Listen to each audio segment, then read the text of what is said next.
कि सतगुरु मिलवै सर्वाधार।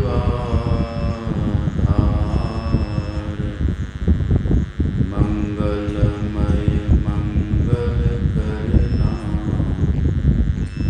विनवो बारंबार। धन्य धन्य सतगुरु सुखदान, महिमा कही न जाय। जो कुछ कहूँ तुम्हारी कृपा, मोते कछु न बसाय। बोलिए प्रेम से श्री सद्गुरु महाराज की जय। श्री सद्गुरु महाराज की, श्री सद्गुरु महाराज की जय। अर्चनीय वंदनीय साधु समाज, परम आदरणीय सत्संग प्रेमी महानुभावों, पूजनीय माताओं तथा भक्तिमती बहनों, पाठ में हम लोगों ने सुना भगवान श्री राम अपनी प्रजाओं को, भगवान श्री राम लक्ष्मण जी को निमित्त बनाकर मनुष्य मात्र को उपदेश कर रहे हैं। भगवान ने कहा, दामिनी दमक रहन घन माही, खलकै प्रीति जथा थिर नाही। भगवान कहते, लक्ष्मण अभी वर्षा ऋतु चल रही है, अभी बरसात का समय है, और अभी देखो आकाश में बिजली चमकती है, दामिनी दमकती है, बिजली चमकती है, लेकिन वो स्थिर होकर के नहीं रहती। कैसे स्थिर होकर के नहीं रहती है? तो भगवान कहते हैं जैसे खल की प्रीति स्थिर नहीं रहती है। प्रीति का अर्थ होता है प्रेम। भगवान, इसके कहने का भाव ये है, भगवान कहते हैं कि हमारे भीतर जो प्रेम हो वह स्थिर होना चाहिए। हमारे भीतर जो प्रेम हो स्थिर होना चाहिए। ये नहीं कि कभी प्रेम हुआ और कभी नफरत हुआ, ऐसा नहीं। जो बात राम भगवान वहाँ लक्ष्मण जी को निमित्त बनाकर तब कहते हैं, और रोज़ हम लोग यहाँ पाठ करते हैं। हमारे सद्गुरु महाराज जी ने हम सबको रटा दिया। रोज़ हम लोग पाठ करते हैं। क्या पाठ करते हैं? हमारे गुरु महाराज जी लिखते हैं, और रोज़ हम लोग पाठ करते हैं, अति अटल श्रद्धा प्रेम से गुरु भक्ति करनी चाहिए। गुरु महाराज जी अटल शब्द का प्रयोग करते हैं। अटल का मतलब जो कभी टले नहीं। ऐसा प्रेम हमारे भीतर हो, ऐसी श्रद्धा हमारे भीतर हो जो कभी टले नहीं। और यदि टल जाए तब, यदि श्रद्धा हमारी टल जाए तब, हमारा प्रेम यदि टल जाए तब, तो भगवान कहते फिर वो खल है। जैसे बिजली चमकती है फिर ख़त्म हो जाती है, ऐसे ही भीतर में जब तक सत्संग सुने तब तक प्रेम है, तब तक श्रद्धा है। और सत्संग से जैसे हट कर के बाहर गए, प्रेम खत्म हो गया। तो समझिए भगवान का ये संदेश, भगवान का ये उपदेश, भगवान कहता ऐसा प्रेम जो है वो खल का प्रेम है। प्रेम होना कैसा चाहिए? हमारे गुरु महाराज जी कहते अति अटल श्रद्धा प्रेम से गुरु भक्ति करनी चाहिए। ऐसा प्रेम हो जो कभी टले नहीं। प्रेम हो गया तो बस हो गया। अब हम रोज़ ध्यान करेंगे, रोज़ स्तुति करेंगे, रोज़ प्रार्थना करेंगे, चाहे लाभ हो या हानि हो, चाहे लाभ हो या नुकसान हो, कोई बात नहीं। जो हर स्थिति में प्रेम को बरकरार रखते हैं, प्रेम टूटे नहीं, प्रेम कभी हटे नहीं। ऐसा जब प्रेम होगा हमारा तब उस प्रेम की बड़ाई है। इसलिए गुरु महाराज कहते अति अटल श्रद्धा प्रेम से अति अटल। कभी हमारा प्रेम टलना नहीं चाहिए। लेकिन हम लोगों के साथ क्या है, थोड़ा सा माथा में दर्द हुआ, गुरु महाराज जी के पास गए, हम इतना सत्संग करते ध्यान करते फिर भी देखिए माथा में दर्द। फिर सत्संग ध्यान करने का फल क्या, आप सत्संग ध्यान करना छोड़ देते हैं। ये खल का प्रेम है। भगवान कहते इस तरह का जो प्रेम करते हैं ना, ये खल का प्रेम है। सिर में दर्द होना अथवा पेट में दर्द होना, सर्दी होना, खांसी होना, जुकाम होना, ये सब तो शरीर का धर्म है, ये सब होते रहेगा। तरह तरह का रोग हो जाना सब तो प्रारब्ध है, ये सब होते रहेगा। कभी धन होता है, कभी धन बढ़ जाता है, कभी धन घट जाता है, ये सब तो प्रारब्ध, ये सब होते रहेगा। धन बढ़े कि घटे, लेकिन प्रेम नहीं घटना चाहिए। हमारा मान सम्मान बढ़े कि घटे, लेकिन प्रेम नहीं घटना चाहिए। शरीर में रोग हो अथवा हम स्वस्थ हों, लेकिन प्रेम हमारा नहीं घटना चाहिए। घर में अनुकूलता हो कि प्रतिकूलता हो, लेकिन प्रेम हमारा कभी घटना नहीं चाहिए। एक समान प्रेम रहे। ऐसा जब हमारा प्रेम रहता है, उस प्रेम की महिमा है। कभी प्रेम है और थोड़ी प्रतिकूलता हो गई तो प्रेम घट गया, थोड़ी प्रतिकूलता हो गई तो हम सत्संग करना छोड़ दिए, थोड़ी प्रतिकूलता हो गई तो हम ध्यान करना छोड़ दिए, थोड़ा सा अभाव हो गया तो सत्संग करना छोड़ दिए, थोड़ा सा थोड़ी कुछ परेशानी हो गई तो साधु संतों से मिलना जुलना छोड़ दिए, थोड़ा सा कुछ अनबन हो गया बस साधु संतों से विरोध करने लग गए। ऐसा यदि प्रेम है तो समझ लीजिए ऐसा प्रेम भगवान कहते खल का प्रेम है। ये सज्जन का प्रेम नहीं हो सकता। प्रेम तो हमारा ऐसा होना चाहिए, चाहे कुछ भी हो जाए, हानि हो कि लाभ हो, अनुकूल हो कि प्रतिकूल हो, जो भी है, अभाव हो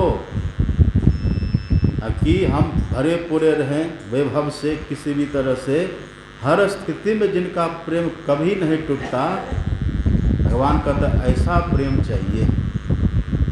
इस तरह का प्रेम होना चाहिए। अति अटल श्रद्धा प्रेम से गुरु भक्ति करनी चाहिए। ये प्रेम जब तक नहीं होगा, ऐसा प्रेम जब तक नहीं होगा तब तक कुछ भी बन जाइए, तब तक जोगी बन जाइए तब भी कुछ नहीं होगा, तपस्वी बनिए तब भी कुछ नहीं होगा, तीर्थ में चले जाइए, तीर्थिक बन जाइए तब भी कुछ नहीं होगा। बहुत दान पुण्य करिए लेकिन अपने इष्ट से प्रेम है ही नहीं तो कुछ नहीं होगा। इसलिए कबीर साहब कहते हैं, आप कबीर साहब की वाणी में पढ़ेंगे, कबीर साहब कहते हैं जोगी जंगम सेवरा सन्यासी दरवेश, चाहे जोगी हो कि जंगम हो, जंगम कहते जो चलते फिरते रहते हमेशा, जोगी जंगम सेवरा, सन्यासी दरवेश, दरवेश कहते फकीर को, चाहे कोई भी हो, प्रेम बिना पहुँचे नहीं दुर्लभ सतगुरु देश। जब तक हमारे हृदय में अनन्य प्रेम नहीं होगा, जब तक हमारे हृदय में अटल प्रेम नहीं होगा, तब तक जो हमारा कर्तव्य है, इस मानव तन का जो उद्देश्य है, भई परापत मानुख देहुड़िया, अब प्रभु मिलन की हे तेरी बढ़िया, वो प्रभु मिलन नहीं हो पाएगा।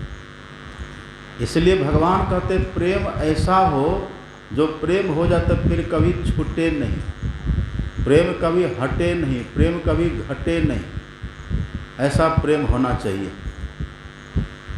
किनके प्रति प्रेम होना चाहिए, किनके प्रति हमारा प्रेम हो। आपने कई बार सुना है, रामायण में आपने पाठ में कई बार सुना है, प्रवचन में आपने कई बार पाठ में सुना है, किनके प्रति हमारा प्रेम होना चाहिए। आप सुने हैं शिव अज सुख सनकादिक नारद, जे मुनि ब्रह्म विचार विशारद, सब कर मत खग नायक एहा, करिए राम पद पंकज नेहा। सब यही कहते हैं, भगवान शिव हों, चाहे भगवान शिव हों, चाहे सुखदेव मुनि हों, चाहे सनकादि ऋषि हों, या चाहे नारद जी हों, या फिर जो बड़े बड़े आत्मज्ञानी महापुरुष हैं, सबका बस एक ही कहना है कि प्रेम करिए, पर कहाँ करिए? भगवान के चरण में प्रेम करिए, अपने इष्ट से प्रेम करिए, ईश्वर से प्रेम करिए। प्रेम कहीं बाहर मत करिए। तुलसीदास जी कहते हैं, तुलसी ममता राम सौ। अगर ममता का भाव है, बहुत लगन है, बहुत अपनत्व का भाव है, बहुत प्रेम है, गहरा प्रेम है, तो किनसे होना चाहिए? क्यों आवाज़ कर रहे? वहाँ जनरेटर स्टार्ट कर दीजिए, नया बत्ती है, पंखा बंद कर दीजिए।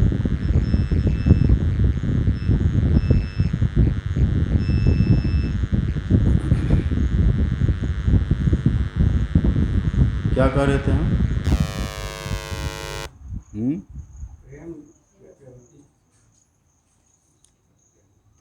हाँ, प्रेम जब भी करिए, प्रेम जब भी करिए तो किनसे करिए? एक इष्ट से प्रेम करिए, अपने इष्ट से प्रेम करिए, भगवान से प्रेम करिए। प्रेम किए बिना रहेंगे? प्रेम करना तो मनुष्य का स्वभाव है, लेकिन प्रेम जब भी करिए तो अपने इष्ट से प्रेम करिए, भगवान से प्रेम करिए। आप पढ़िएगा पदावली, हमारे गुरु महाराज जी लिखते हैं, आहो प्रेमी करु प्रेम। आहो प्रेमी, ये क्यों कहते हैं गुरु महाराज जी? मनुष्य मात्र प्रेमी है, सबके दिल में प्रेम बसता है। ऐसा कोई व्यक्ति नहीं जिसके दिल में प्रेम नहीं बसता हो। मनुष्य मात्र प्रेमी है। मनुष्य मात्र क्या, प्राणी मात्र प्रेमी है। सबके दिल में प्रेम बसता है। प्रेम है सबके दिल में, प्रेम बसता है सबके मन में, प्रेम है सबके हृदय में, लेकिन प्रेम करना चाहिए किनसे, ये किसी को पता नहीं है। तो हमारे गुरु महाराज जी देखिए संकेत देते हैं। गुरु महाराज जी कहते हैं, आहो प्रेमी करु प्रेम। प्रेम करिए, किनसे करिए? तो गुरु महाराज जी कहते हैं, प्रभु सय हो। अब प्रभु मतलब ईश्वर। प्रभु कहते ईश्वर को, परमात्मा को। अब परमात्मा किसको कहते हैं? जिसका आप और हम अंश हैं। आप और हम मतलब जीवात्मा। ये जीवात्मा जिनकी संतान है, ये जीवात्मा जिनका अंश है, उसी को कहते हैं परमात्मा। तो उस परमात्मा से, उस ईश्वर से प्रेम करिए, परमात्मा से प्रेम करिए। ऐसा क्यों कहते हैं? प्रेम करने के लिए ईश्वर से क्यों कहते हैं? बहुत ध्यान से सुनिए।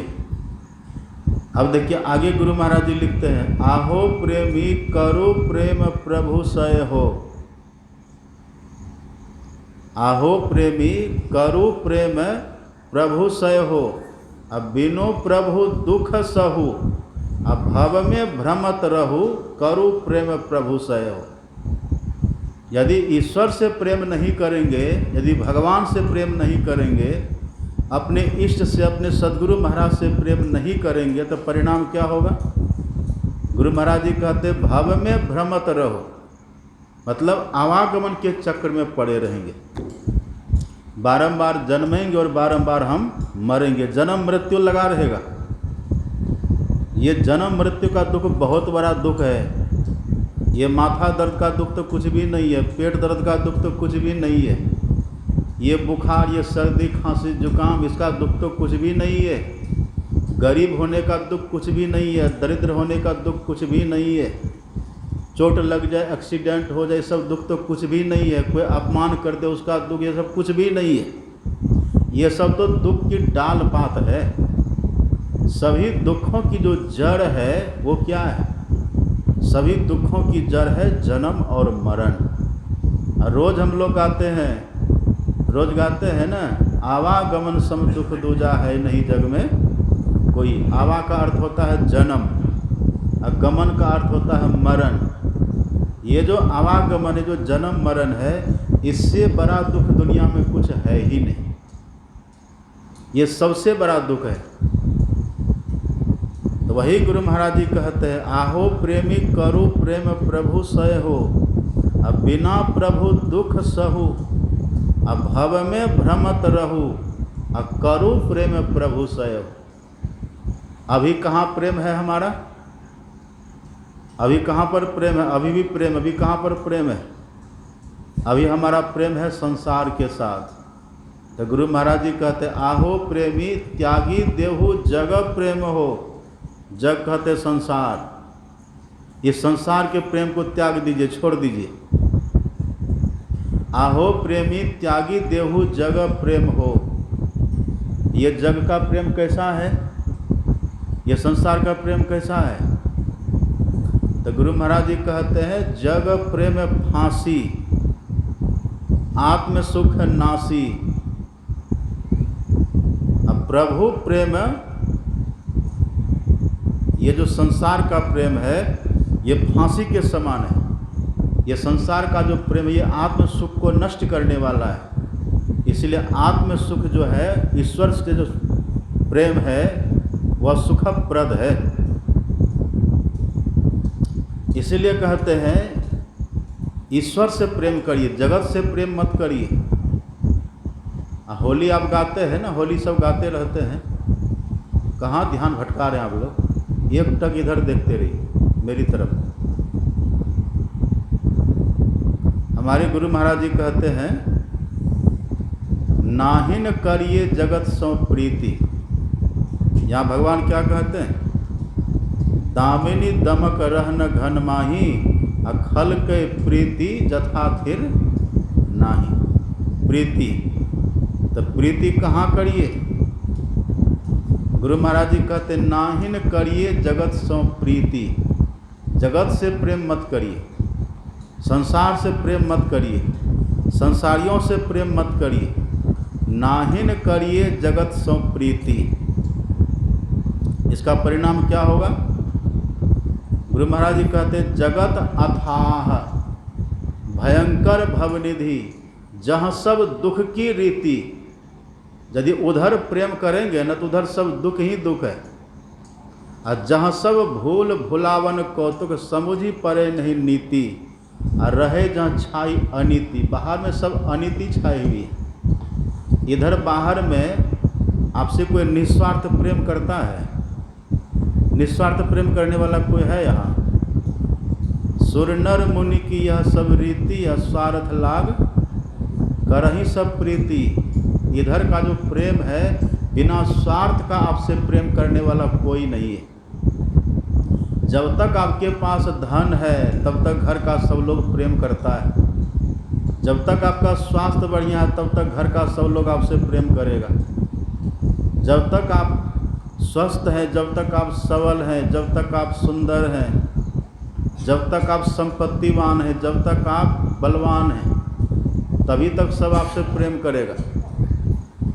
और जो संपत्ति देख करके प्रेम कर रहा है ना, संपत्ति खत्म होने पर उसका प्रेम भी खत्म हो जाएगा। जो आपका बल देख करके प्रेम करता है, वो बल खत्म होने पर प्रेम करना छोड़ देगा। जो आपकी सुंदरता को देख करके प्रेम करता है, जब सुंदरता खत्म हो जाएगी तो प्रेम वो करना छोड़ देगा। यही प्रेम है। धन है तब प्रेम करता है, जब लग पैसा गांठ में तब लगता को यार। सुने हैं कि नहीं? जब लग पैसा गांठ में तब लगता को यार, तब लगता को यार, यार संग ही संग डोले। अब पैसा रहा न गांठ, यार मुख से नहीं बोले। यही संसार है। जब तक जेब में पैसा है तब पूछेगा, अब जेब में पैसा खत्म तब पूछना बंद कर देगा। इसी को कहते सुर नर मुनि की यह सब रीति, स्वार्थ लाग करें सब प्रीति। यहाँ सब स्वार्थ से प्रेम करने वाला है। लेकिन ईश्वर कैसे, परमात्मा कैसे, वो हमसे कैसे प्रेम करते हैं?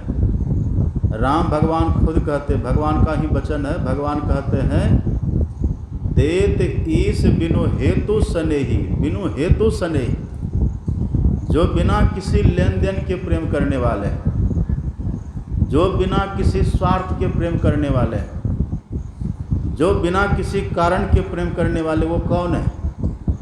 ईश्वर हैं। और आप पढ़ेंगे इस संसार में दो ही ऐसे हैं जो बिना स्वार्थ का हमसे प्रेम करता है, मात्र दो ऐसा है। वो कौन सब है? रामायण में तुलसीदास जी लिखते हैं, तुम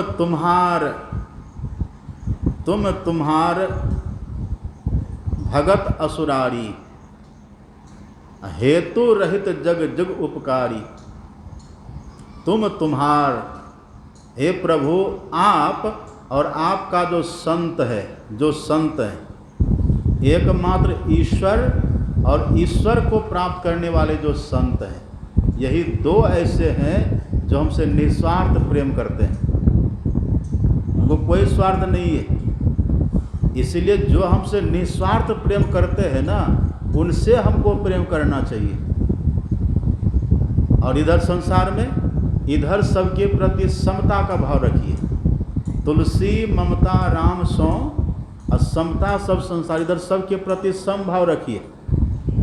इधर जिनके साथ जैसा हमारा संबंध है वैसा संबंध का निर्वहन करते रहिए। सबसे रसिए और सबसे बसिए और सबसे बोलिए बोल, हाजी हाजी करते रहिए, रहिए अपनी ओर। इधर सबके प्रति समभाव रखिए।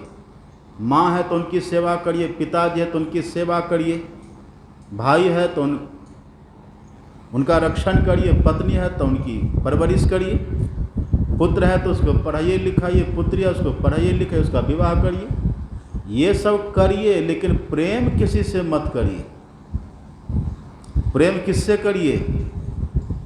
या तो संत सदगुरु से प्रेम करिए, या तो ईश्वर से प्रेम करिए। दो के सिवा निस्वार्थ प्रेम आपसे करने वाला कोई नहीं है। विश्वास हो रहा है मन में? विश्वास हो रहा है कि नहीं?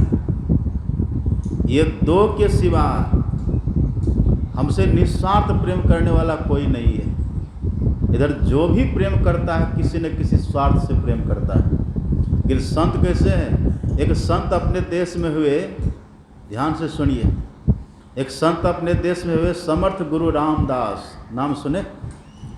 ये संत हैं, आत्मोन्नति के शिखर पर पहुँचे हुए हैं। उनके शिष्य थे शिवाजी महाराज, मराठा शिवा। अब जिनका शिष्य ही सम्राट हो तो कोई कमी उनको रहनी चाहिए। लेकिन सब कुछ रहने के बाद भी समर्थ रामदास जी महाराज भिक्षा करके तब गुजारा करते थे। वो कमंडल ले लेते थे, झोली रखते थे, और जाके जब भूख लगती तो कहीं से मांग करके खा लेते थे। और चेला कैसा है? चेला सम्राट है, राजा है, लेकिन फिर भी बड़े विरक्त भाव से रहते थे। समर्थ रामदास जी एक व्यक्ति के घर में जाते हैं भिक्षा लेने के लिए। उस घर में एक बूढ़ी थी, बूढ़ी के सिवा वहाँ कोई नहीं था, मात्र एक बूढ़ी घर में थी। समर्थ रामदास जी वहाँ गए और दरवाजे पर खड़ा होकर के कहते हैं भिक्षाम देहि। अब भीतर में एक बूढ़ी थी। अब बूढ़ी भी कैसी थी? कुछ दिन पहले उसका बेटा मर गया था। एक ही बेटा था, बेटा को भी बाल बच्चा घर में, एक ही उसको बेटा। वो किसी रोग से ग्रसित होने के कारण वो मर गया था। बेचारी बूढ़ी थी, बूढ़ी का पति भी नहीं था, विधवा थी वो घर में, एक बेटा था वो भी मर गया। अब कहिए कितना उसको दुख होगा। घर में बेचारी खिन्न थी। उसी समय वो अपने घर में चौका लगा रही थी, पोछा लगाते हैं ना घर में, पोतना रखते हैं ना, पोतना बनाते हैं कपड़ा का या फिर बोरा का और किसी चीज़ का पोतना बना करके, कपड़ा का पोतना प्राय होता है, वही कपड़ा का पोतना बना करके वो अपने घर में पोछा लगा रही थी। उसी समय समर्थ रामदास जी कहते भिक्षाम देही, भिक्षाम देही। जैसे कहा भिक्षाम देही, बूढ़ी को लगा कि कौन महात्मा कितना निष्ठुर है, कितना निर्दयी है। मेरे घर में देखो मेरा बेटा मर गया, एक सहारा था, एक आसरा था हमारा, वह भी खत्म हो गया। मेरे पति नहीं, मैं विधवा कब की हो गई। घर में देख रेख करने वाला कोई नहीं, कि बेटा था वो भी मर गया। और ये महात्मा कैसा निष्ठुर, कैसा निर्दयी है, यहाँ आकर के भिक्षा के लिए परेशान कर रहा है। भिक्षाम दे कब से कर रहा है। वो जो पोतना थी ना, जिससे पोछा लगा रही थी, वही पोतना लिया और जा कर के एक पोतना उनके मुंह पर मारा। समर्थ रामदास के चेहरा पर एक पोतना मारा। अब कहिए उसमें कितना जूठा लगा था, गंदा लगा था। साफ कर रहे थे ना, कितना गंदा गंदा लगा होगा, वो सब लगा हुआ था। अब वही ले जा कर के उनके चेहरा पर मारा। अब वहाँ पर हम रहते तो क्या करते, लाठी खोजते कहीं इधर उधर। आप कल्पना करिए। लेकिन समर्थ रामदास जी महाराज ने क्या किया, उस पोतना को ले लिए। अब बगल में थी नर्मदा नदी, अभी भी है वहाँ, बगल में नर्मदा नदी बहती थी। वो पोतना लिए और नर्मदा नदी में चले गए। उस पोतना को धो लिए, साफ सफाई करके। तो कपड़ा था ना, वही जो कपड़ा था उसकी बत्ती बना लिया। उसी कपड़ा की बत्ती बन, देखिए संत कैसे होते हैं, संत हमसे कितना प्रेम करते हैं, संत कैसे निस्वार्थ प्रेमी होते हैं। वही ना संत सद्गुरु होते हैं, कैसा हमसे प्रेम करते हैं। उस कपड़ा की बत्ती बना लिए और किसी घर से जाकर के थोड़ा घी मांग करके ले आए। कुम्हार के यहाँ से जा कर के एक दीपक वो मांग करके ले आए। वही कपड़ा जो पोतना वाला कपड़ा था, उसी का बत्ती बना करके घी ले करके उसमें डाल दिया। और उसी कपड़ा का बत्ती बना करके उसको जला करके, अब बगल में दुर्गा माँ का मंदिर था, उस मंदिर में समर्थ रामदास जी चले जाते हैं और वहाँ जा कर के कहते हैं कि हे माता, जिस तरह से उस माता जो मारी थी, उस माता के कपड़ा से आपके मंदिर में प्रकाश हो रहा है, जिस तरह से उस माता के कपड़ा की बत्ती से आपका मंदिर प्रकाशित हो रहा है, इसी तरह से हे माता, आप कृपा करके उस माता के हृदय को प्रकाशित कर दीजिए, उस माता के अंतःकरण को प्रकाशित कर दीजिए, उस माता के जीवन को प्रकाशित कर दीजिए। ऐसा कोई दूसरा कहेगा? हम वहाँ रहते तो क्या करते, हम जाते मुखिया जी के पास, देखिए इसने क्या किया। और यदि मुखिया जी नहीं सुनते तब दरोगा के पास जाते, वहाँ पर FIR लिखवाते। क्या क्या करते कहिए, पहले तो खुद ही मारपीट कर लेते। लेकिन संत कैसे होते हैं, इसीलिए कहते तुम्हार सेवक असुरारी। हे प्रभो, भगवान से कहते हे प्रभो, आप और आपका जो संत है, तुम्हार सेवक असुरारी, हेतु रहित, बिना किसी हेतु के, बिना किसी स्वार्थ के, जुग जग उपकारी, ये जग के उपकार करने वाले हैं। इसलिए संत सद्गुरु से प्रेम करना चाहिए, ईश्वर से प्रेम करना चाहिए। अभी देखते हैं यहाँ पर पंखा चल रहा है ना, इसमें बिजली है, इसका पैसा लगेगा कि नहीं? बल्ब यहाँ पर जलाते हैं तो बल्ब बिजली उसका बिल भरना पड़ता है। लेकिन सूरज का जो प्रकाश आप लेते हैं, इसका कभी बिल भरे? ये सूर्य में प्रकाश किसका है?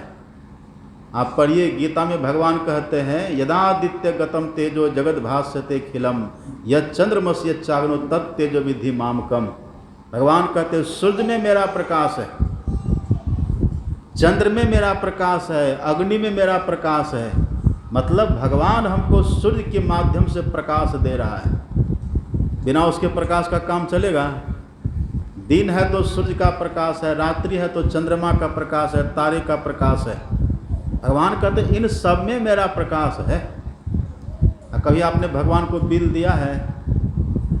कोई बिल दिए भगवान को? ये धरती किन की है? पृथ्वी।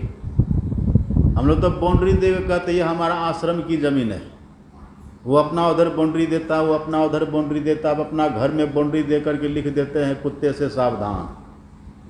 ये हमारा मकान है कहते, वो उसका मकान है कहते हैं ना ऐसा। लेकिन आप सच सच कि ये धरती है किसकी, ये पृथ्वी है किसकी?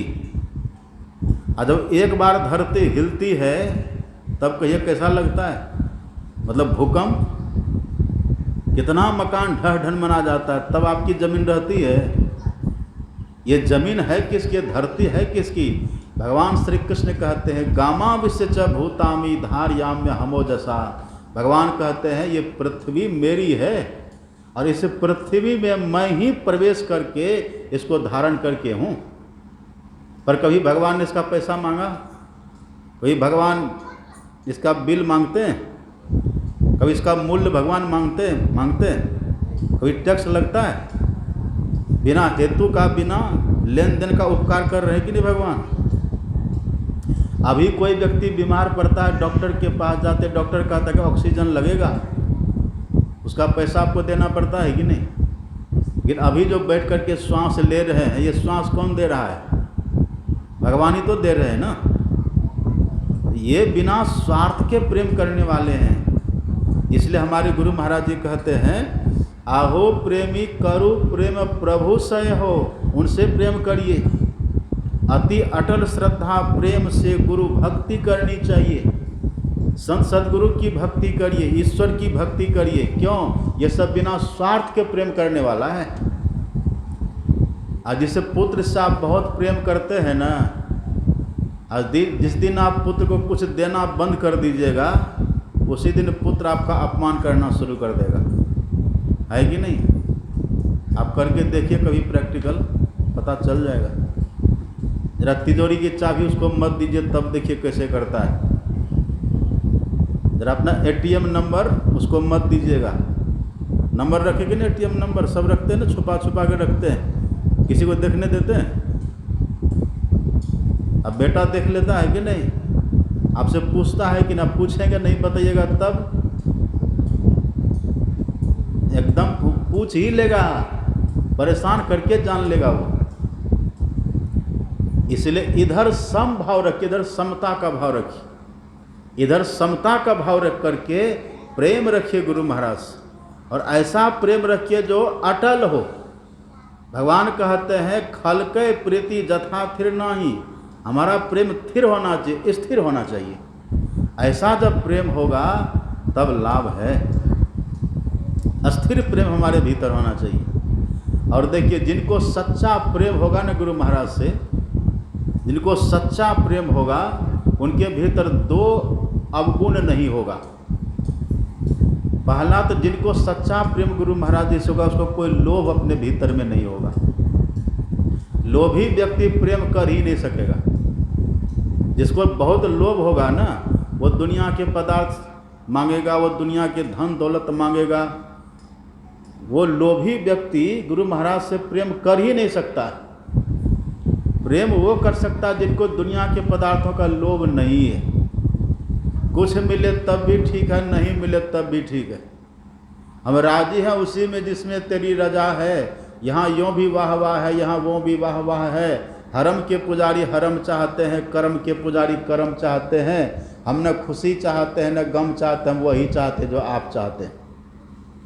ये प्रेमी का लक्षण है। जाहि विधि राखे राम ताहि विधि रहिए, सीताराम सीताराम सीताराम कहिए। महलों में बास दे या झोपड़ी में बास दे, कहीं रख ले। कभी घी घना, कभी मुट्ठी भर चना, कभी वो भी मना। जहाँ रखे, जिस स्थिति में रखे, फिर भी जिसका प्रेम कभी घटे नहीं, उसको कहते हैं भक्त। ऐसा प्रेम हमारा होना चाहिए। और ऐसा प्रेमी लाख संकट आने पर भी वो न कभी सत्संग करना छोड़ेंगे और न कभी वो ध्यान करना छोड़ेंगे। इसलिए भगवान कहते खल की तरह हमको नहीं होना है। खल जो होते हैं ना, उसका प्रेम स्थिर होकर के नहीं रहता। हमारा प्रेम स्थिर होना चाहिए। तो जो सच्चे प्रेमी होंगे, पहली बात उसके भीतर कोई लोभ नहीं होगा। और दूसरी बात है, सच्चे प्रेमी को किसी का डर नहीं लगता है, उसको किसी का भय नहीं लगता है। न उसको डर होगा और न उसको लोभ होगा। ऐसा अगर प्रेमी है तो वो सच्चा प्रेमी है। वो किसी से डरेगा नहीं। हमें है काम ईश्वर से, जगत रूठे तो रूठन दे। कोई भला कहे कोई बुरा कहे, जिसको जो कहना कहे, हम तो हो गए रमन बिहारी, हम तो भगवान के हो गए, हम तो अपने गुरु के हो गए, जिसको जो कहना कहे। ऐसा जिसका निर्भय भाव है, जो निर्भय है, जो निर्लोभ व्यक्ति है, ऐसे व्यक्ति का प्रेम स्थिर होकर के रहता है। ऐसा प्रेम हमारा होना चाहिए। इस तरह का प्रेम जब होगा तब होगा क्या, परिणाम क्या होता है?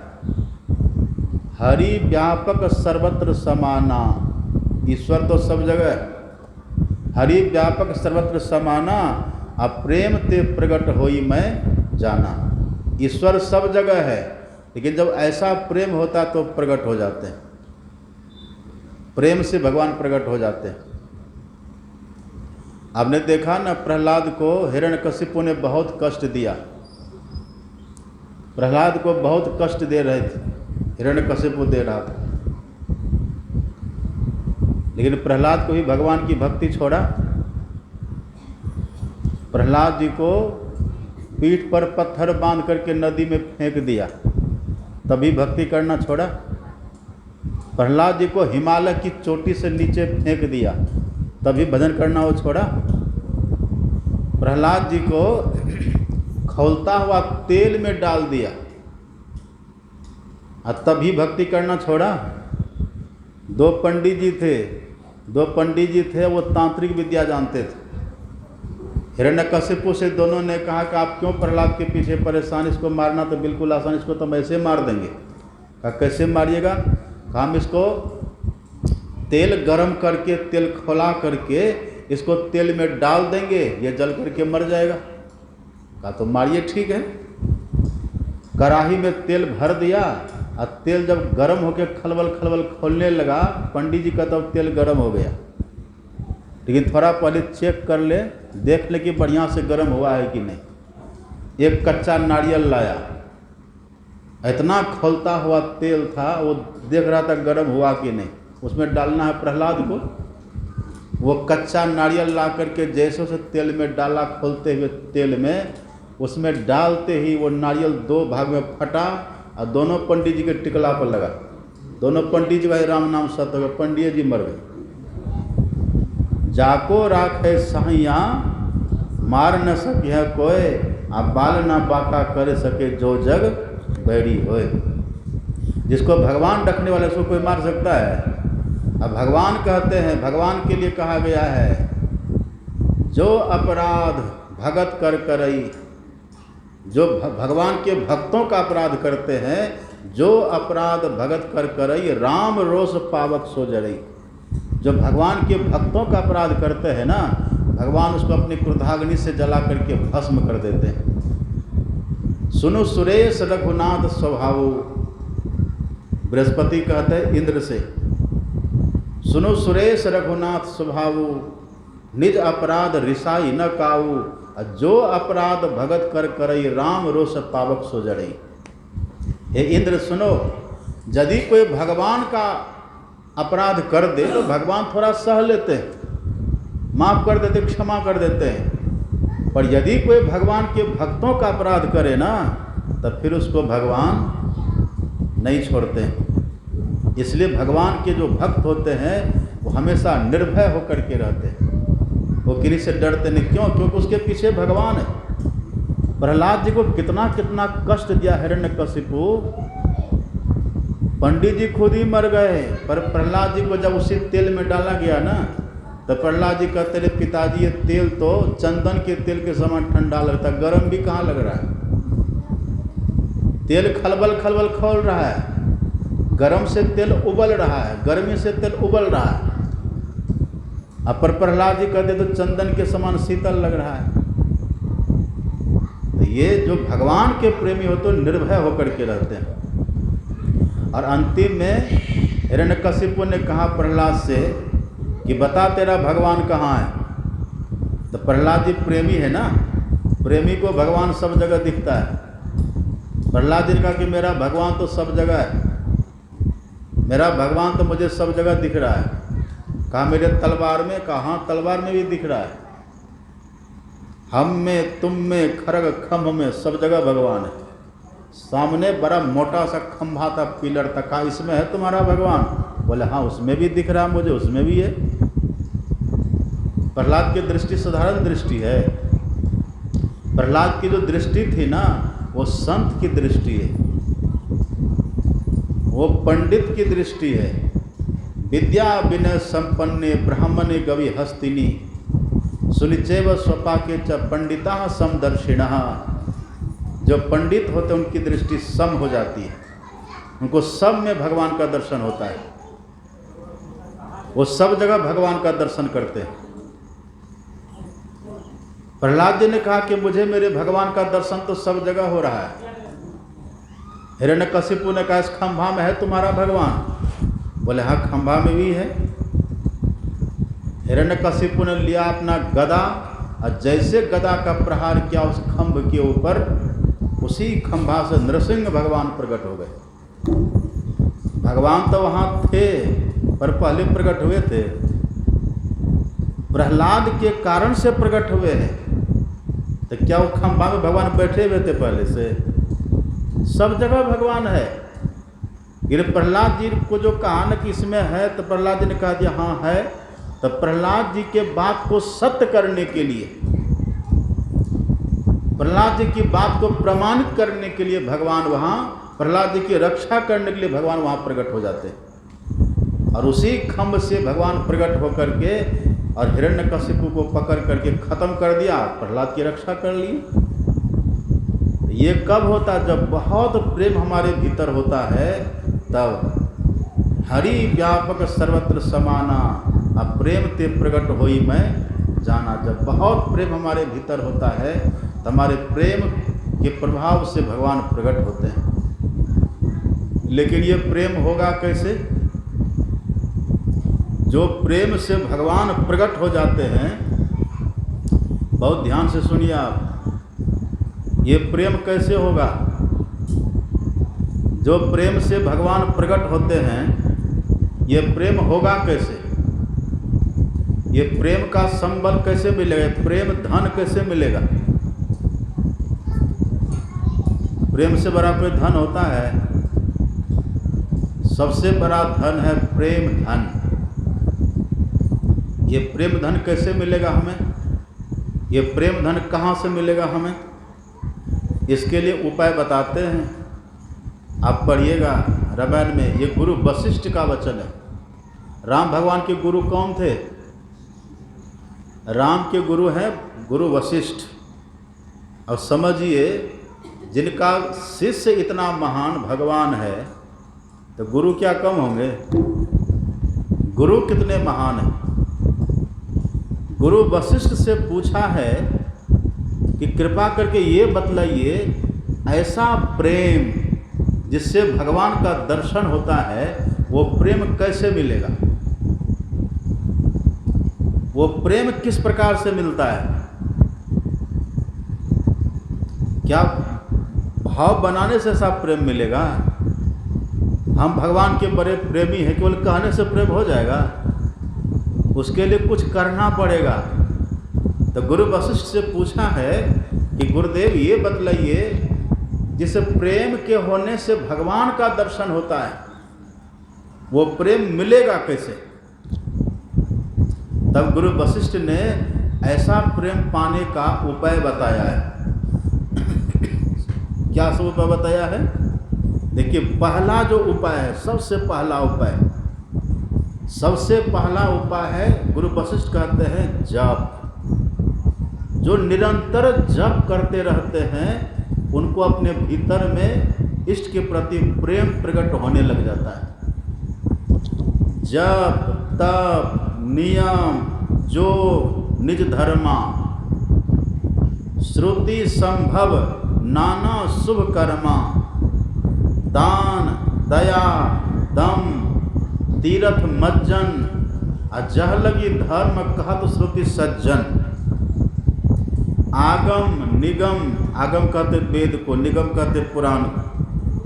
आगम निगम, पुराण कहते आगम, आगम कहते वेद को, निगम कहते शास्त्र को। आगम निगम अब पुराण अनेका, पढ़े लिखे कर फल प्रभु एका। इतनी सुने आप, क्या क्या बोले? जप तप, जप तप नियम। नियम किसको कहते हैं? नियम का मतलब, नियम में 5 चीज है: सौ, संतोष, तप, स्वाध्याय, ईश्वर प्रणिधान।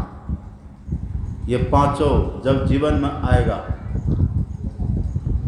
जप तप नियम योग, योग मतलब ध्यान। अभी जो ध्यान करते हैं ना बैठ करके, ये ध्यान, जो ध्यान करेंगे तो ध्यान करते करते ईश्वर के प्रति प्रेम होता है।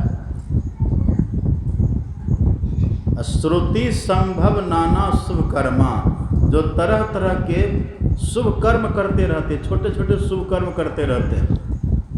दान दया दम तीर्थ मज्जन, दान करते हैं, भीतर में दया का भाव है। और इंद्रिय निग्रह दम अर्थात दृष्टि योग की साधना।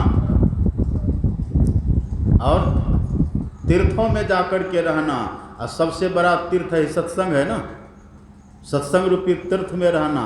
जो जग जंगम तीर्थ राज, चलता फिरता तीर्थराज है, जो बराबर सत्संग करते रहे और पुराण को पढ़े, वेद को पढ़े, और नहीं पढ़े तो कम से कम सुनाने वाले से सुने। इतना यदि कोई करे तब उसके भीतर में ईश्वर के प्रति प्रेम प्रकट होता है, तब प्रेम प्रकट होगा। यही करी थी मीराबाई, इसलिए मीराबाई के भीतर में ऐसा प्रेम प्रकट हो गया। मीरा कहते मोहि लागी लगन गुरु चरणन की, चरण बिना मोहि कछु नहीं भावे, जग माया सब सपनन की, मोहि लागी लगन गुरु चरण। लगन मतलब क्या? प्रेम। मीरा कहते मेरे तो गिरधर नागर दूसरो न कोई, जाके सिर मोर मुकुट मेरो पति सोई। ये प्रेम का लक्षण है। जाही न चाहिए कबहु कछु, तुम सन सहज स्नेह, बसो निरंतर तासुर सो रावर निज गे। जिसको दुनिया का कभी कुछ नहीं चाहिए अपने इष्ट के अलावे, ऐसा जब भाव जगे तब समझिए प्रेम हुआ। ये प्रेम कैसे होगा? जो निरंतर चलते फिरते उठते बैठते गुरु मंत्र का जप करते रहते हैं। जप करते करते आप पहले प्रेम से जप करिए, श्रद्धा प्रेम से आप जप करिए, श्रद्धा प्रेम से ध्यान करिए, प्रेम से सत्संग को सुनिए। ये थोड़ा बनावटी प्रेम करना पड़ेगा। ये बनावटी प्रेम करके जो थोड़ा जप करेंगे, बनावटी प्रेम करके सत्संग करेंगे, और बनावटी प्रेम करके आप दान करेंगे, बनावटी प्रेम करके ध्यान करेंगे, बनावटी प्रेम करके सत्संग करेंगे, बनावटी प्रेम करके दया का भाव रखेंगे, बनावटी प्रेम करके पढ़ने का मन है तब भी धर्म ग्रंथों को पढ़ेंगे, बनावटी प्रेम करके तीर्थ में जाएंगे। अगर बनावटी प्रेम करके सब करते रहेंगे ना, तो धीरे धीरे ये सब करते करते आपके भीतर असली प्रेम प्रकट हो जाएगा। यही तरीका है, एकमात्र यही तरीका है। ऐसे ही प्रेम होगा। आप ये मत समझिए कि हम बस मन से भाव बना लिए प्रेम हो जाएगा, वैसा वैसा नहीं।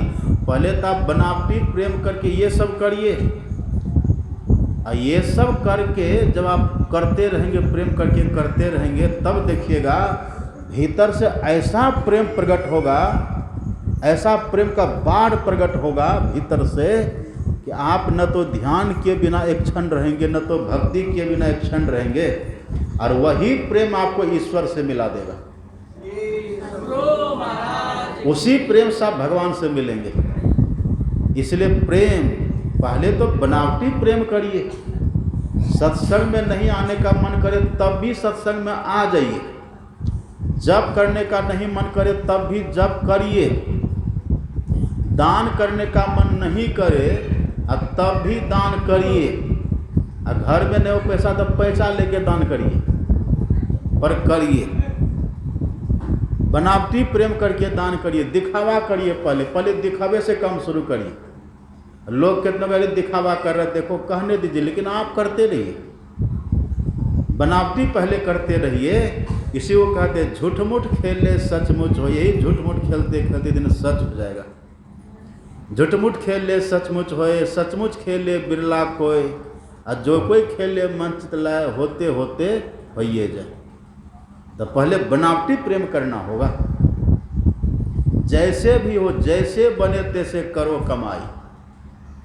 सत्संग में जाने का मन नहीं करे तब भी जबरदस्ती आकर के बैठिए। कोई अपमान कर दे, कोई भला बुरा कह दे, तब भी आकर के बैठ जाइए। थोड़ा घाटा भी सहना पड़े तब भी आकर के बैठ जाइए। ऐसा जब आप करेंगे ना, फिर आप देखिएगा धीरे धीरे धीरे धीरे एक दिन ऐसा आएगा, आपके भी भीतर संत कबीर की तरह प्रेम प्रकट हो जाएगा। आपके भीतर बुद्ध की तरह, महावीर की तरह प्रेम प्रकट हो जाएगा, और वही प्रेम आपको ईश्वर से मिला देगा। और ईश्वर से मिलकर के आप भी ईश्वर ही हो जाइएगा, आप भी वही हो जाएंगे। प्रेम प्रीति चित चौक लगाए, आसन प्रेम सुभग धरवाए। अब प्रेम डगर गुरु आनी बिठाए, प्रेम प्रेम जल पात्र मंगाए। प्रेम के रास्ते से चल करके गुरु महाराज जी आएंगे। तो पहले बनावटी प्रेम करिए, इस तरह से आराम से बैठिए और जप करिए। रास्ते भी चलते रहिए, जप करते रहिए। मन नहीं करे तब भी करिए, बनावटी करिए ना। आपको बहुत दिन जीना है। कितना दिन जिएगा अभी? हाँ, बहुत दिन जिएगा। 10-20 साल तो इस देह में भी जी ही लीजिएगा ना, और फिर अगला जन्म मिलेगा, फिर जिएगा। आत्मा कभी मरती है? आत्मा, आप अमर हैं, आप हैं अमर, लेकिन जन्म मृत्यु का दुख लग गया है। ये जन्म मृत्यु का दुख खत्म होगा इसी से, प्रेम भक्ति से खत्म होगा। आवागमन सम दुख तो जा है नहीं जग में कोई, इसके निवारण के लिए गुरु भक्ति करनी, इसके निवारण के लिए प्रभु भक्ति करनी चाहिए। भक्ति, ये प्रेम भक्ति से खत्म होगा। तो आप अमर हैं। अब ये मत समझिए कि हम बूढ़ा बूढ़ी हो गए। बूढ़ा बूढ़ी तब भी बनावटी प्रेम करिए। अब बनावटी प्रेम जब करेंगे ना, जबरदस्ती जप करिएगा, जबरदस्ती सत्संग में बैठिएगा, जबरदस्ती ध्यान करते रहिएगा, जो बनावटी करिएगा, यही धीरे धीरे आपको संस्कार पकड़ लेगा। ये संस्कार आपको इतना लाभ देगा कि अगला जन्म फिर से मनुष्य का हो जाएगा। और जैसे आप मनुष्य बनेगा, अगला जन्म में फिर से यही संस्कार आपको फिर से सत्संगी बना देगा। अब फिर से आप जप करने लगेंगे, फिर से ध्यान करने लगेंगे। ऐसे होते होते एक दिन आप भी कबीर नानक बुद्ध की तरह, आप भी मेरा सबरी सहजों की तरह उस अनन्य प्रेम को, अटल प्रेम को प्राप्त करके और ईश्वर के सामने प्रत्यक्ष पहुंच जाइएगा। ईश्वर प्रत्यक्ष प्रकट हो जाएंगे और उनको प्राप्त करके हम वही हो जाएंगे। इसलिए भगवान कहते हैं हमको खल की तरह नहीं होना है। खल के प्रीति जथा थिर नहीं, खल का प्रेम टिकता नहीं है। तो खल पे बनना चाहेंगे? खल पे बनना चाहते हैं? खल मतलब होता है दुष्ट। अब कोई हमें कहते दुष्ट तो अच्छा लगेगा, लेकिन याद रखिए, यदि सत्संग में आने से मन कतराता है, यदि सत्संग में आने से कोई बहाना बनाते हैं, अगर सत्संग में दोष ढूंढते हैं, तो हम खल ही हैं, क्योंकि प्रेम हमारा खंडित हो गया ना, हम खल ही हैं। तो प्रेम हमारा अटल होना चाहिए। प्रेम भक्ति गुरु दीजिए बिनवों कर, रोज हम लोग गाते हैं। श्री सद्गुरु की सार शिक्षा याद रखनी चाहिए, अति अटल श्रद्धा प्रेम से गुरु भक्ति करनी। अच्छा, कैसा प्रेम होना चाहिए? तुलसीदास जी ने वह भी लिख दिया है, आप पढ़ेंगे। किस तरह का प्रेम हमारे भीतर हो कि भगवान प्रकट होंगे। लिखा हुआ है, तुलसीदास जी लिखते हैं, कामी ही नारी प्यारी जिमी, लोभी ही प्रिय जिमी दाम, तिमी मोहि निरंतर प्रिय लागहु श्री राम। जिस तरह से कामी व्यक्ति को स्त्री अच्छी लगती है, जो कामी व्यक्ति होता है ना, वो स्त्री लंपट होता है। कामी व्यक्ति हमेशा स्त्री के पीछे पड़ा रहता है, वो स्त्री से एक क्षण भी दूर नहीं रहेगा। जैसे कामी व्यक्ति स्त्री से प्रेम करता है और जैसे लोभी व्यक्ति धन से प्रेम करता है। धन से तो प्रेम सबको रहता है ना, लेकिन उसमें जो लोभी व्यक्ति है, लोभी व्यक्ति को धन से बहुत प्रेम, लोभी ही प्रिय जिमी दाम। तो जैसे कामी ही नारी प्यारी जिमी, लोभी ही प्रिय जिमी दाम। जैसे कामी व्यक्ति एक क्षण के लिए स्त्री से दूर नहीं रहता, ऐसा जिस दिन आपका भाव हो जाएगा, समझिए आप प्रेम हो गया। जैसे लोभी व्यक्ति एक क्षण के लिए धन से दूर नहीं हो सकता, ऐसा जब हो जाए तब समझ जब हमको प्रेम हुआ है। कामी ही नारी प्यारी जिमी, लोभी ही प्रिय जिमी दाम। अतिमि मोहि निरंतर प्रिय लागहूँ श्री राम। ऐसा प्रेम होना चाहिए। इसको कहते हैं अटल प्रेम। कामी का प्रेम कभी घटता नहीं है, लोभी का प्रेम कभी घटता नहीं है, धन के प्रति प्रेम उसका लगा रहता है। ऐसा प्रेम जब प्रकट हो, ऐसा प्रेम प्रकट करने का बस एक ही उपाय है कि हमारे भीतर जप करने की प्रवृत्ति हो, ध्यान करने की प्रवृत्ति हो और साथ में सदाचार पालन की प्रवृत्ति हो। झूठ बोलेंगे ना, आप जैसे देखें, आप किसी घड़ा में पानी भर करके रखिए, एक उसमें छेद कर दिए तो पानी रहेगा उसमें? घड़ा में हमने पानी भरा और घड़ा में छेद कर दिए पेंदी में, तो पानी टिक करके रहेगा? पानी बह जाएगा। ऐसा हम ध्यान भी करें और जप भी करें और झूठ भी बोलें, तब प्रेम नहीं होगा। हम सब कुछ करें और चोरी भी करें, तब प्रेम नहीं होगा। हम सत्संग ध्यान खूब करें और नशा का सेवन भी करें, तब प्रेम नहीं होगा। हिंसा करें तब प्रेम नहीं होगा, व्यभिचार करेंगे तब प्रेम नहीं होगा। पंच पापों को छोड़ करके और तब जो सत्संग ध्यान प्रतिदिन करते रहेंगे, उसी को धीरे धीरे अनन्य प्रेम हो जाता है। इसलिए भगवान कहते हैं खल हमको नहीं बनना है। दामिनी दमक रहन घन माही, अखल के प्रीति जथा थिर नाही। हमारा प्रेम अनन्य प्रेम होना चाहिए। संसार के प्रति हमारा प्रेम न हो, नाहिन करिए जगत संप्रीति। जगत अथाह भयंकर भवनिधि, जहाँ सब दुख की रीति। और जहाँ सब भूल भुलावन कौतुक, समझ ही पड़े नहीं नीति। और रहे जहाँ छाई अनीति। क्षण ही फुलावत क्षण मुरझावत, जगत विटप की रीति। और फरत फल हरस शोक दो, डार पात विपरीति। जो चहे तिसे यम जीती। इसलिए इधर से प्रेम हटा करके उधर प्रेम लगाना। एक व्यक्ति एक संत के पास गए और संत से कहा कि बाबा, आप कहते कि ईश्वर से प्रेम करना चाहिए, तो हम प्रेम करेंगे कैसे, आप ये बतलाइए। तो संत ने कहा कि ठीक है, कल आ जाना, कल हम बताएंगे। तो संत उनको समय दे दिए और जब कल हुआ, कल जब वो व्यक्ति आए तो संत अपने बाड़ी में चले गए, घर के पीछे। अब बाड़ी में धान की पौध लगी थी, धान की पौध थी, तो संत बाड़ी चले गए और धान की पौध को इधर से खेत से उखाड़ करके और दूसरे खेत में वो लगा रहे थे। वो व्यक्ति वहाँ गए, आर पर खड़े हैं और वो कहते कि बाबा आपने कल कहा था मुझे आने के लिए, तो मैं देखिए आ गया, अब क्या करें।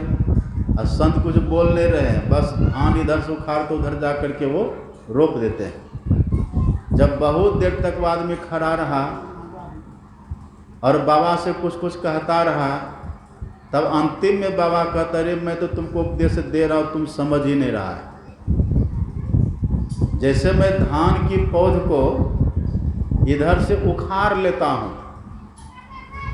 और उधर जाकर के रोप देता हूँ, धरती पर उधर जाके गाड़ देता हूँ, इसी तरह से तुम इधर से अर्थात दुनियादारी से, अपनों से अपने मन को हटाओ, चित्त को हटाओ, प्रेम को हटाओ और इधर से हटा करके अपने इष्ट में, अपने भगवान में प्रेम को जोड़ो।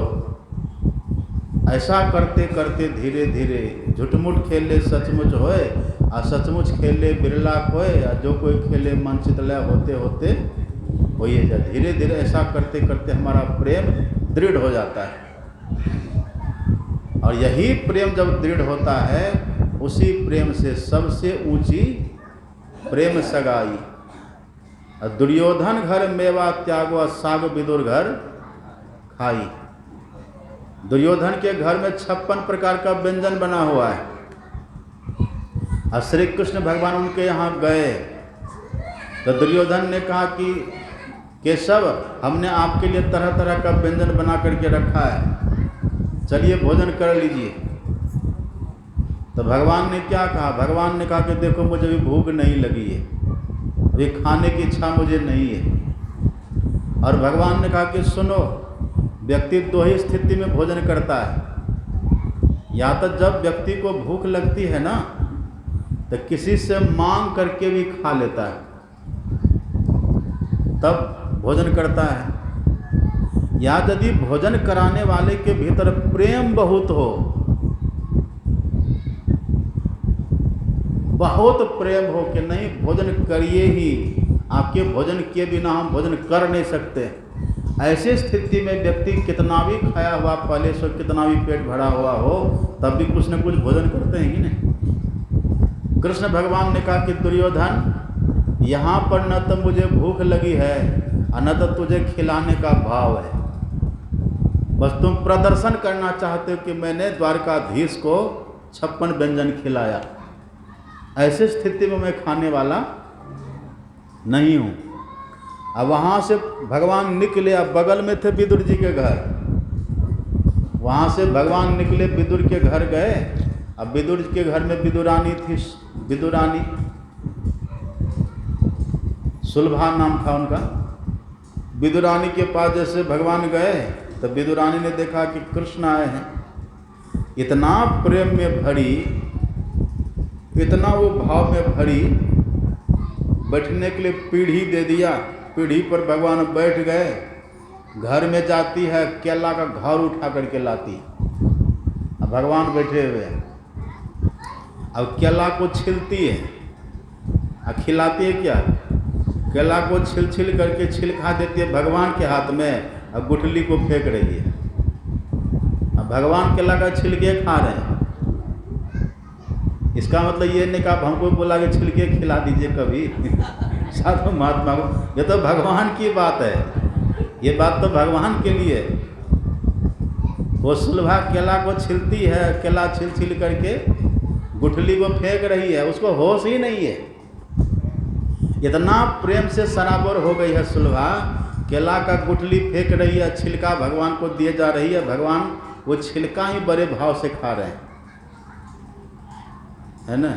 दुर्योधन घर मेवा त्यागो, वहाँ मेवा था वो नहीं खाए, यहाँ छिलका खा रहे। दुर्योधन घर मेवा त्यागो और साग विदुर घर खावा। तो साग किसका? पालक का साग भगवान खाए थे, केला का छिलका खाए। उधर से आते विदुर जी, विदुर जी ने जैसे देखा कि सुलभा केला का छिलका खिला रही है, विदुर जी बिगड़ गए। अरे पगली, तुमको होश नहीं है? ऐसे महत्तम अतिथि हमारे यहाँ आए हैं, जो हमारे प्राण प्रिय हैं, जो द्वारकाधीश हैं, जो हमारे नैनों के तारे हैं, और उसको तुम ये केला का छिलका खिला रहे, हटो यहाँ से। विदुर जी ने उसको हटा दिया, अब खुद से खिलाने लगे। अब विदुर जी खूब बढ़िया से पका पका केला लेते हैं और उसका छिलका छिल करके बाहर फेंकते, गुठली भगवान को देते। एक ही केला भगवान खाए। एक ही केला खाने के बाद भगवान कहते हैं चाचा जी, चाचा कहते थे भगवान उनको, चाचा जी इस केला में स्वाद नहीं है। तब स्वाद किस में था? भगवान ने कहा कि स्वाद था चाची जी के केला में, तो चाची जी केला खिला रही थी। इसी को बोलते प्रेम का संबंध। सबसे ऊंची प्रेम सगाई, दुर्योधन घर मेवा त्यागो साग विदुर घर खाई। ऐसा प्रेम जब हो जाता है, ये प्रेम कब होगा? ये बनावटी करने से होगा, बनावटी से नहीं है। पहले तो बनावटी करिए, अब बनावटी प्रेम करते करते एक दिन असली प्रेम हो जाएगा। झूठमुठ खेले सचमुच होए, सचमुच खेले बिरला कोय, और जो कोई खेले मन चितलय होते होते भइए जाए। तो सत्संग से प्रेम करिए, ध्यान से प्रेम करिए, साधु महात्मा से प्रेम करिए, भक्ति से प्रेम करिए, दान पुण्य से प्रेम करिए। ये प्रेम धीरे धीरे होते होते दिन ईश्वर से प्रेम हो जाएगा और हमारा काम बन जाएगा। आज यहाँ देखते सत्संग हो रहा है, और आज का भंडारा हमारी इनके द्वारा हमारी आदरणीय जो सविता बहन जी हैं, इनके माध्यम से आज का भंडारा, और यहाँ पर बहुत देती रहती है। ये रूम आज इनका देखे ना, बोर्ड बनकर के आ गया है, इनके नाम का रूम। ये 2 लाख रुपया अकेले इस रूम में दिए हैं। कितना कितना कर रही है। ऐसा भाव सबके भीतर रहना चाहिए। यही भाव धीरे धीरे दिन महान बना देता है। हम गुरु महाराज से प्रार्थना करते हैं इनके भीतर इसी तरह का भाव बना रहे, और सबके भीतर। और आप सब भी तो दिए हैं, सब यहाँ ज़मीन आप लोग दिए, परशुराम बाबू हैं, सीताराम बाबू हैं, चंद्रायण बाबू, सब मिल कर के ये कितना बढ़िया काम हो रहा है। और सबके सहयोग से आज देखें इन्वर्टर ही आ गया। वो दीनबंधु बाबू है ना, वो पहले 1,20,000 दिए थे, आज फिर ये इन्वर्टर। एक कोई आए थे परसों रात, कहाँ उधर कहीं के थे, कहाँ से भटकते भटकते यहाँ आ गए, बेगूसराय के थे। हाँ, उसका ससुराल है यहाँ बगल में। अब रात को हम सो गए थे, उस समय वो आ गए, और उस समय आए प्रणाम के श्रीकांत बाबू उनको लेकर के आए, तो कहा कि बाबा हम सहयोग करेंगे। तो क्या सहयोग करेगा? इन्वर्टर में जितना पैसा लगेगा मशीन में, इन्वर्टर मशीन में, वो सब पैसा हम दे देंगे। यहाँ से जाते वो 7300 रुपया उस मशीन के लिए भेजा। अब बाकी हमारे दीनबंधु बाबू पहले तो दे चुके थे, फिर से वो दिए। आज देखिए इन्वर्टर आ गया, अब हमेशा जनरेटर चले कि नहीं चले, अब वो चलेगा। ऐसे धीरे धीरे आश्रम ये समृद्ध हो जाएगा। इसी तरह से सब भाव बना करके रख के आश्रम के प्रति सत्संग ध्यान करते रहे, इसी में कल्याण है। श्री सद्गुरु महाराज।